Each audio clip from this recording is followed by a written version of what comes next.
Police who have encountered sovereign citizens. What's your best story? My uncle calls himself one. But it's kinda funny, because he refuses to work, expects family and the US government to cough up money, or housing whenever he gets tired of living under a bridge. And he's super into big government. He just doesn't want to pay the consequences of it. I think he's confused.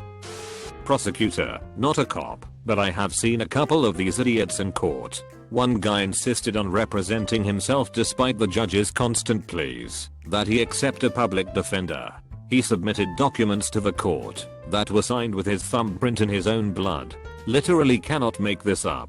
During jury selection he would ask a question and then spin around and look at the judge to see if she was going to shut him down. He repeatedly asked/said things you can't during jury selection. That whole trial was a train wreck.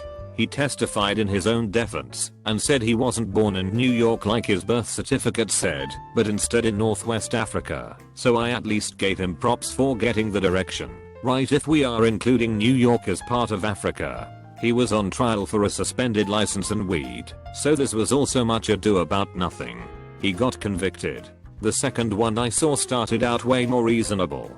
He did his own jury selection like the other guy, but was way more prepared and seemed like he'd been there before. I was actually pretty impressed for a while, until he testified.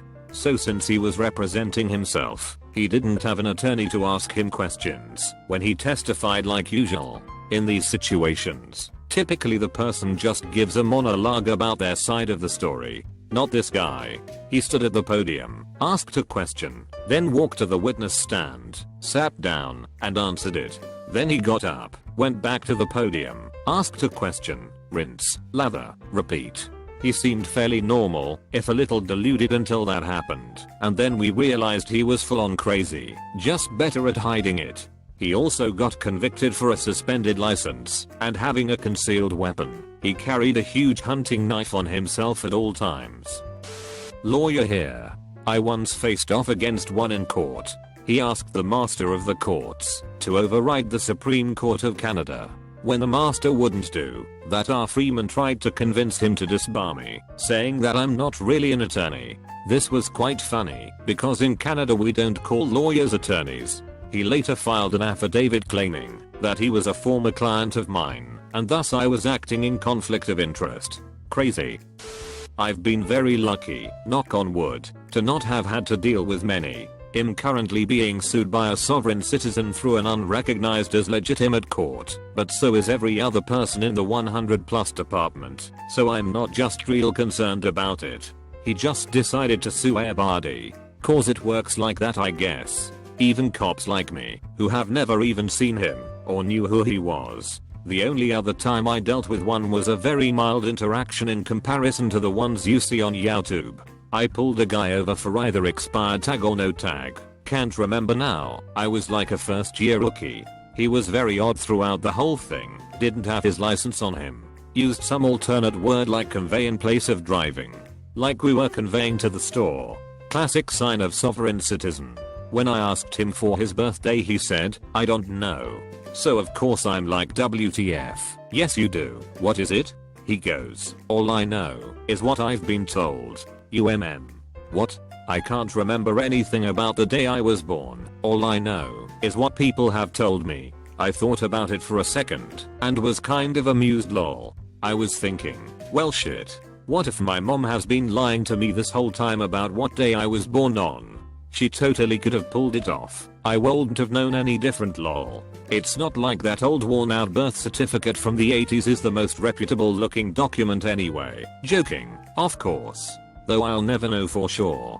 I finally had to go the route of asking, okay, fine. When were you told you were born? And he immediately spit out a birthday. That was mostly what I remember from it. I cited him for something, and as I'm telling him the ticket information, he kept interrupting me saying thank you, thank you, thank you, thank you just over and over. I finally just said fuck it and quit talking. Gave him his ticket and he left. I think he was still a sovereign citizen in training lol. Obligatory, not a police officer, but there was a security guard at the gym where I worked out in college, who I became friends with.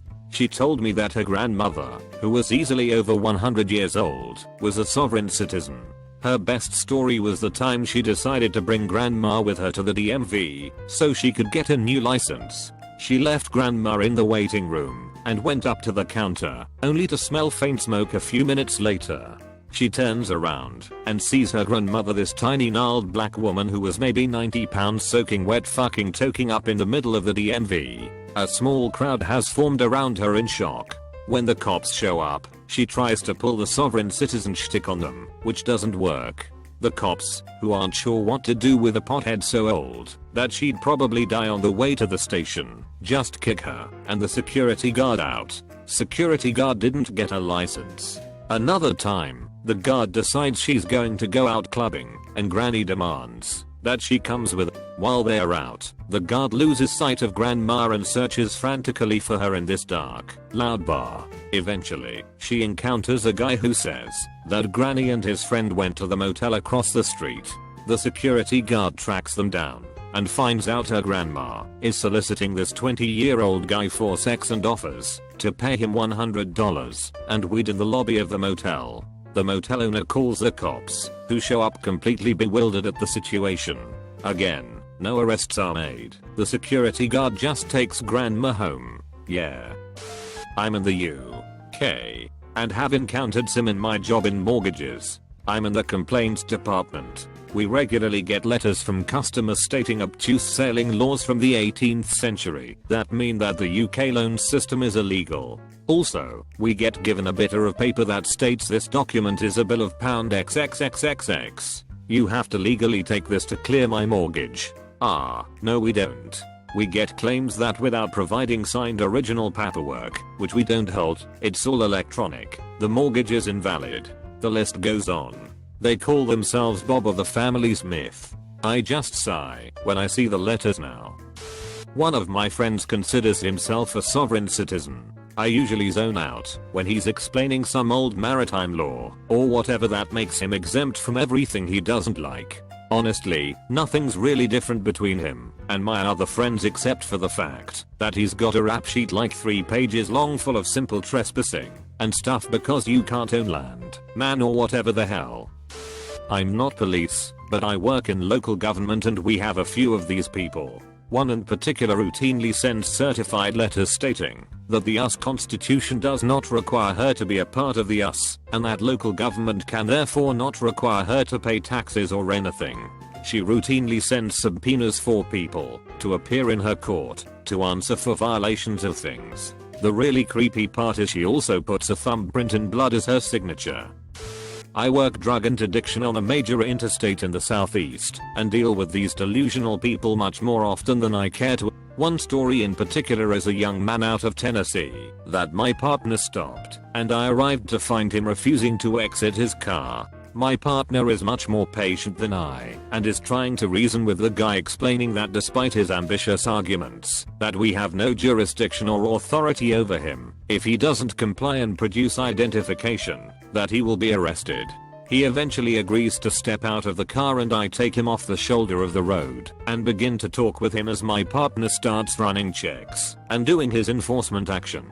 The guy didn't produce a license for my partner, but did provide a name and DOB that needed up being fictitious. The guy tells me that he is a foreign dignitary from the Israel International Army, that he is not subject to our state's jurisdiction, and rattles off the typical sovereign BS. He then pulls out a Israel National Army identification card that is hilariously poor quality and starts describing his assigned duties and objectives as an operative for this fictional group of idiots. I notice that the card he has handed me is a little frayed on the edge and the lamination is loose, so I gently lift up on the laminate and reveal that his ID from this group is printed on computer paper and wrapped around an Ingalls Advantage card. I have a good chuckle, and we end up arresting the guy for obstruction for providing the false name, as his vehicle is registered in his true name and our system pops up a nice big picture of the registered owner with their full info. With 10 years of law enforcement experience and countless interactions with these people, I'm still fascinated with their level of ignorance and stupidity. Not a cop, but I'm a criminal defense attorney, specifically a public defender. I deal with sovereign citizens frequently in my line of work, so I'll share some of my experiences. I've had to represent several sovereign citizens, and they are endlessly hilarious to deal with. My favorite way to cool their jets is to let them finish their anti-government rant, and then say something like this to them. Okay, let's assume for a minute that everything you just told me was correct, which it wasn't, but let's assume anyway. Even if the government has no jurisdiction over you, the fact of the matter is that the judge has a literal personal army of sheriff's deputies that will do whatever he tells them to do. If you resist them, they'll use their jails, their guns, their tasers, their handcuffs, and their batons to help you comply. And, when they're done doing all that to you, absolutely no one will tell the judge that he couldn't have done that. Nobody. So, that said, let's limit our discussion to the rules that the judge wants us to play by, because otherwise he's going to force us to play by them, and there's nothing we can do about it. That usually helps bring them back to reality fairly quickly. Since I've represented so many of them, I've also taken the time to read their handbook, Title 4 Flag Says Your Schwag, which is the most nonsense-laden book I've ever read. Not only does it entirely misunderstand and misapply the law, it's also filled with downright falsehoods and lies straight out of its author's imaginary fantasy world. If you want to read it for yourself, you can either pay $25 for it on Amazon, or you can download it for free in PDF form without paying its author a penny. I suggest the latter, given that he doesn't believe in our government. It stands to reason he doesn't believe in our government's copyright system either. That said, despite the ocean of bullshit inside of its pages, there is one section to it that's absolutely true. That part is the section that says you shouldn't have a state licensed attorney represent you, because no attorney licensed by the state will give the arguments in that book out of fear of being disbarred. That, my friends, is the only true statement in the book. Police here, verified on /r/protect and serve. I've never encountered a full-blown sovereign citizen, but a lot of people act like they are until they find out they are getting handcuffs and a trip to jail if they cannot satisfactorily identify themselves. Quite a few people have had success in the past pulling those moves and the cop going, "I'm not dealing with this today," and going free, so they make the gamble. Those cops just make it harder for the rest of us. Oddly enough, this doesn't end terribly. I seem to be in a rare experience. In 2008 I worked a 1-year contract at my then local town's police detachment as an admitting guard, civilian, mostly paperwork, for the jail cells. 95% of the time is drunks to sleep it off. When I was on shift and the cells were empty, small town, I made an effort to clean them, hose them down, use proper cleaning chemicals and set up a mat or two for the next occupants. Around the fall the officers brought in a highway arrest. I can hear the radio chatter from my office, and was familiar with the codes by then. The guy was driving an unregistered vehicle, no insurance, no license, multiple warrants out for similar offenses, obstruction of justice, petty crimes, bunch of other minor moderate things, as well as a warning tag that the subject was known for aggression against police. They bring the guy in. He's somewhat uncooperative, but far from the worst I have seen. He placed in one of my freshly cleaned cells, where he promptly sits down. He later requests, politely, a magazine to read, which I provide, an older National Geographic. Within a few hours the paperwork is processed. He has read the book, and is fully cooperative. I suspect nothing at this point. The officers draw up the release papers, a promise to appear, which of course we already have an inkling is not going to be followed through on. I prepare the release notes, and then the guy says this to me: "I'm a freeman of the land, we don't believe in government." Normally when these guy nods to the officers, take me away, I make a point of causing as much noise, banging and disrupting as much as I can. I didn't do that today. Because you gave me a clean cell. You showed me an ounce of respect, so I have to show it back by being cooperative, and now I'm out of here in record time. Thank you. At the time I had never encountered that before. I was floored. The officers were speechless for a moment. I'll never know what was going through that guy's head, and I still can't quite make sense of it, especially as I read all of the disaster stories on this thread about encounters with these people. I was a guard at a suburban county jail, and the patrolmen brought in a sovereign citizen prisoner. I can't remember what the charge was, but I think it was weapon violations. Oh, and the guy was well into his 60s or 70s. I remember he refused to acknowledge the laws of the state or the county. Because of the stuff he did, like refuse to sign any papers or answer any direct questions, he couldn't officially be booked. And since he couldn't be booked, technically he couldn't be given clothes or food, but the sheriff and mayor made sure he was fed and clothed. Otherwise he was denied all other rights and privileges other prisoners would receive, like mail, phone call, commissary purchases and eventually visits. The sheriff allowed his wife to visit him in hopes she'd talk some sense into him, but when it became clear that he enjoyed the attention and notoriety he was getting in the local and state press, and among other sovereign citizen groups, by continuing to be obtuse his visits were cut off, and all his crap also kept him from going before a judge. So he sat in an isolated cell with no books, television, or contact with the outside world for at least a month, maybe more. I left the department before his situation was resolved. The craziest thing is that, if he had just played ball, he would never been jailed. He would been booked, sat in a holding cell for a few hours, seen a judge, and been released on bail or maybe even his own recognizance. Instead he was jailed indefinitely, and I had the displeasure of interacting with him a couple of times, and he was a squally nut job.